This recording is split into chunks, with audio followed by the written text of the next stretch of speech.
Track2Realty BrandXReport 2023-24. As we are releasing the yearly report today, one obvious question is who is the new brand leader of Indian real estate?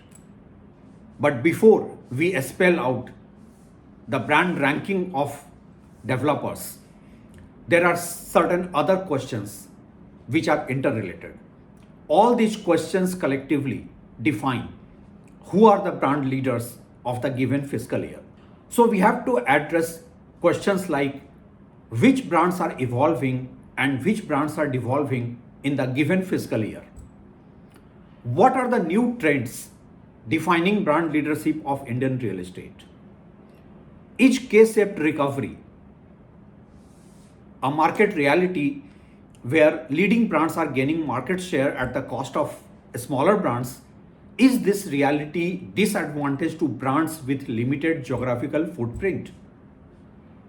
In the past, since so many developers have collapsed due to getting over-leveraged, one obvious question is, should bigger brands adopt asset-light model? Most of the, or nearly all the leading brands coming from two key markets of Bengaluru and Mumbai. Another important question is whether these two markets are giving better ecosystem for brands to perform.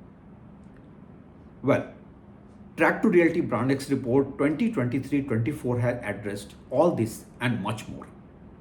Before we release the list of who are the leading brands of the fiscal year, there are certain key findings. And these key findings have helped us in reaching to a conclusion as to which brands should be ranked at the top. Finding number 1, brand leadership has really got very competitive.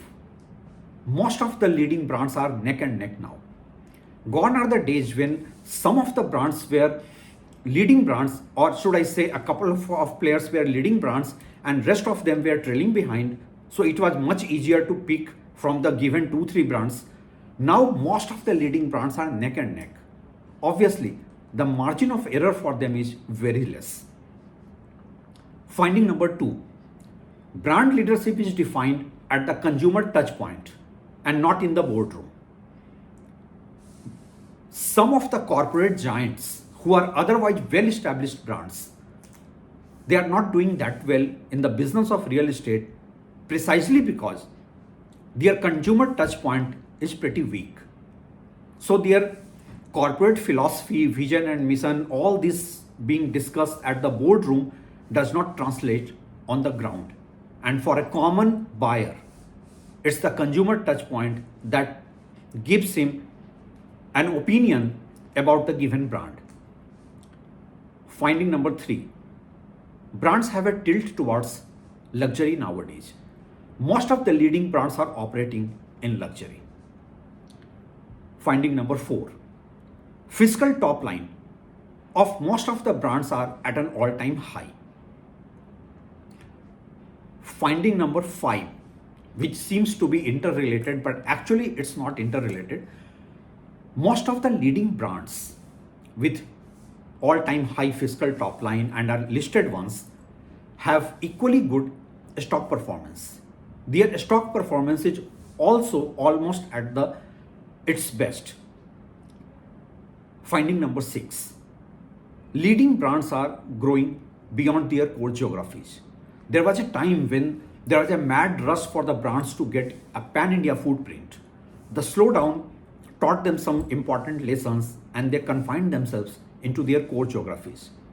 Now once again, they are expanding beyond their core geography. Finding number 7, most of the leading brands have diversified portfolio. Puravankara only stands out as an exception because it's predominantly a residential player. But then within the residential segment also, Puravankara has various verticals catering to different segments of housing profile. Finding number 8, Bengaluru and Mumbai developers are leading in terms of consumer satisfaction. But that does not mean that other markets don't have decent performers. A decent performance in places like Kolkata, Pune, and even a Noida market, which is the worst in terms of consumer satisfaction. These markets have their own respectable brand. Calcutta has Ambuja Neotia, Pune has Panchsheel Realty, and Noida has County Group. So which are the top 10 national brands? Once again, Prestige is the national brand leader. Prestige is the number one brand. It is followed by Brigade, DLF, Sobha, Purvankara, Godrej Properties, Oberoi, K. Raheja Corp, Lodha, and Adani Realty. One particular issue which we spell out in our every report, and yet it is asked at each and every level, is about the methodology. Our methodology is three-pronged. First is to dig out whatever information is available in the public domain. And when I say whatever information, it's because in this business, not all the players, not all the leading brands are listed ones. Financial figure of non-listed players, including debt, is not that easy to find. Then there's reluctance and denial of the developers to share the kind of data that we look for, like your consumer satisfaction score and all. So we go for whatever information is available in the public domain. It helps the listed players. It helps those players who have a better corporate communication strategy with them.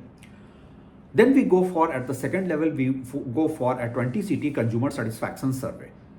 This is both online as well as offline. We try to gauge the consumer's mood. It's not just about the buyers who have already bought with a given builder. It's also about the aspiration to buy a better brand.